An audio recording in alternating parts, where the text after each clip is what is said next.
Hello, this is Mike from the Forager's Path, and today we're going to talk about variables that affect the quality when you're making herbal pharmacy.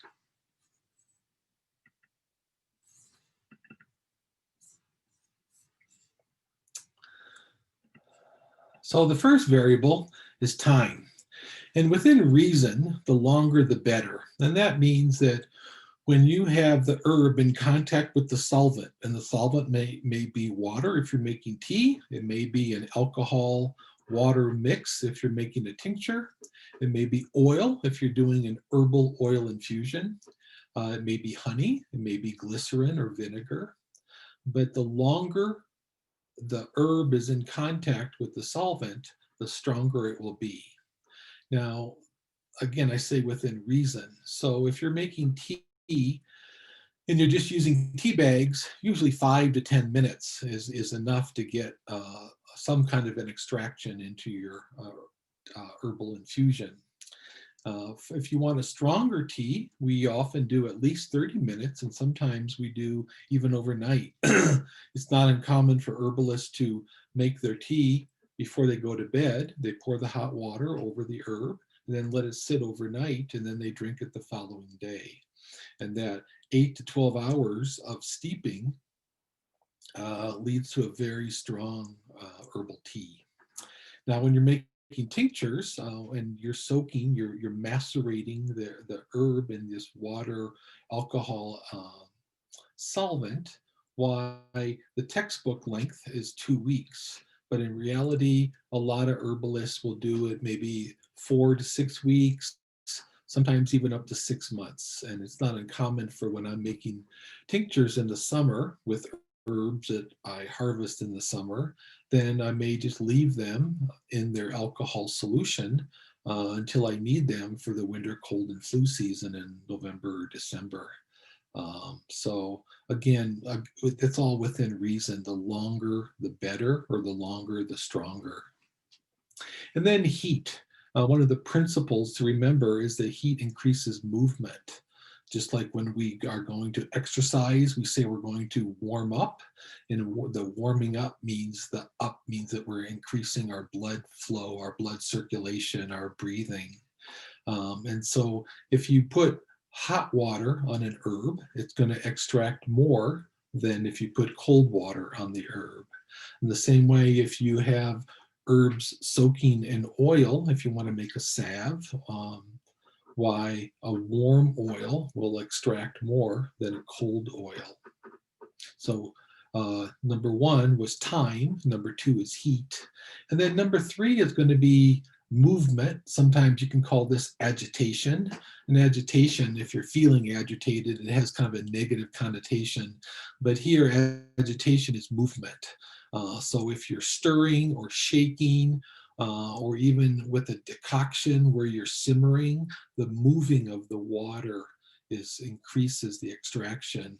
Percolation, which sometimes you think about percolation for coffee, but percolation is also one of the methods we use when making tinctures.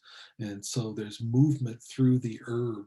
Um, the solvent is moving through the herb, and so you're getting increased extraction there. You don't really have to be uh, non-stop with that. Sometimes if you're making an herb and you're macerating it for 2 weeks or 4 weeks, maybe once or twice a day as you walk by the jar, you give it a shake. So you do that intermittent movement. It doesn't have to be continuous. Now, surface to volume ratio. This means that the smaller the herb particles are, the more surface area is exposed to the solvent. So just imagine if I have an herb the size of a fist and I put it in my solvent, why there's all the volume inside the herb that's not contacting the solvent. And so I'm not going to get as strong a final product as if I were to slice that, say that root into, say like slice it like a potato chip slices and then I'm not changing the amount of herb, I'm just increasing the surface area. And that's one reason why we often powder our herbs if we're going to make a tincture. And even with powder, again, it's within reason. I always say the ideal size is somewhere around a cornmeal size. If you try to get really, really fine powder that's like white flour or powdered sugar, those particles are so small, they pack together, and you're not really getting, they're not exposed to the solvent. So again, you want a powder, but you want it around cornmeal size is really what you're aiming for. And then the mark to menstruum ratio. So the mark is going to be the herb, and then the menstruum is going to be the solvent. So you put the herb in the alcohol water to make a tincture. The herb is the mark, the menstruum is the alcohol water mixture. And again, the textbook or the traditional way of making a tincture, we say it's 1:5 ratio for a dry herb. 1 part dry herb to 5 parts menstruum. And then if it's a fresh plant, it's 1 part dry herb to 2 parts menstruum. And that's the textbook version. And in everyday use, a lot of herbalists will tweak those ratios, but that comes with experience. And sometimes it's more of a personal choice. Um, and so, yeah. So anyways, if you were to do, say, a tincture that was 1:10 for dry herb, that's going to be much weaker than that 1:5. But there is a limit to how much solvent can extract from a given amount of herb. For example, you couldn't do 5 ounces of herb into 1 ounce of solvent. It wouldn't fit. So again, there's always that idea that you keep it within reason. And then number 6 here is the quality of the herb. And this is one of the reasons why I promote community herbalism, because we grow and harvest our own herbs, or we wildcraft our own herbs when it's appropriate. When that's not appropriate, then you want to get your herbs from people that you trust, whether it's a local herb store or whether it's an online retailer. And I would say the color and aroma are going to be your important indicators. And it's more of a feel when you see a quality herb. And it's hard to verbalize precisely what you're looking for, but it's similar to when you're choosing produce at the supermarket.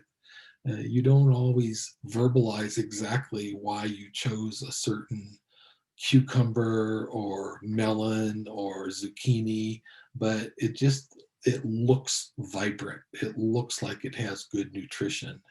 And so trust your judgment on when you're choosing an herb.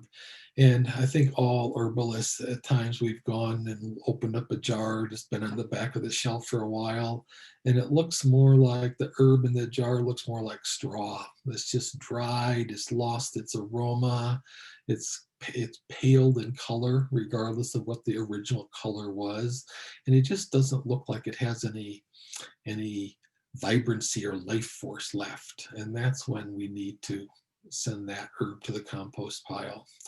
Um, and so again, trust your judgment when you are looking at the quality of the herb. And then it's also the quality of the solvent.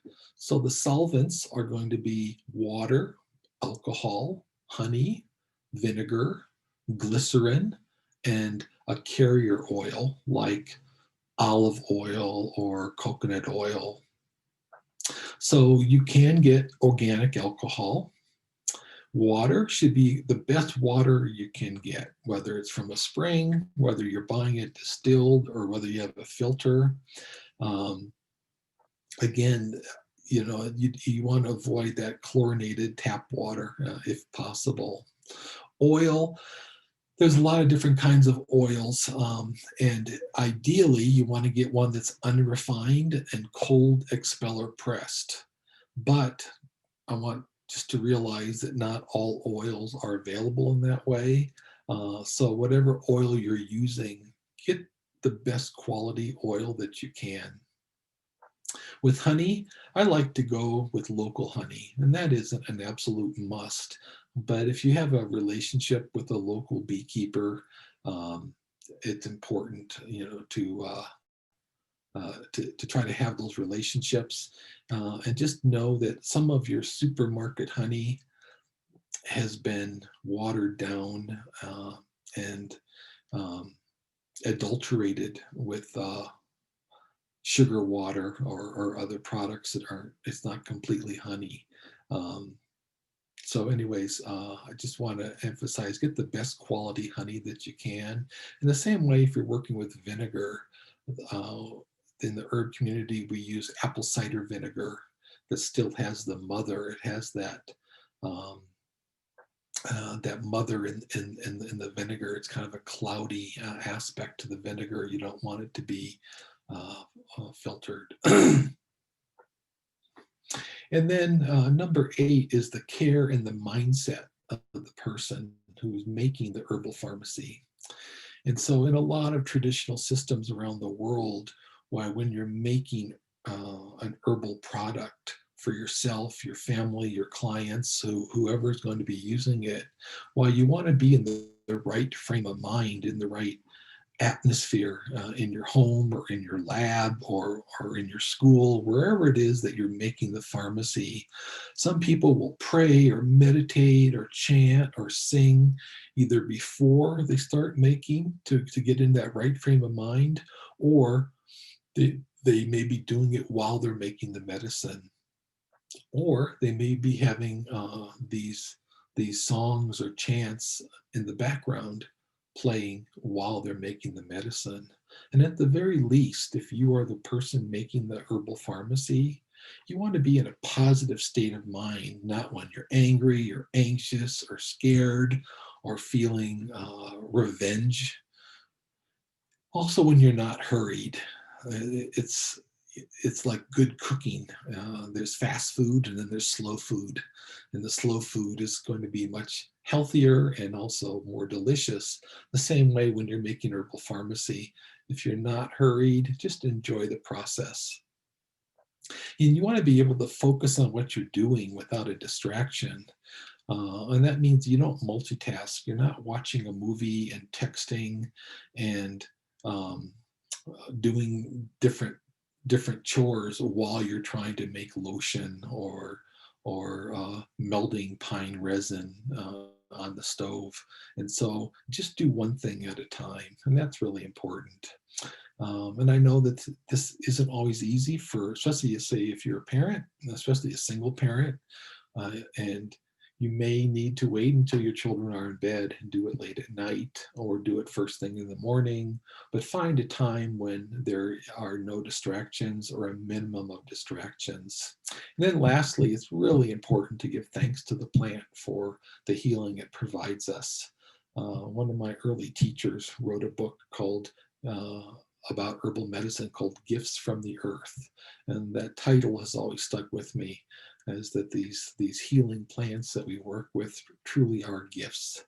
Um, so those are the variables in that affect both the quality and the strength of our herbal preparations. I hope you find it helpful. Thanks.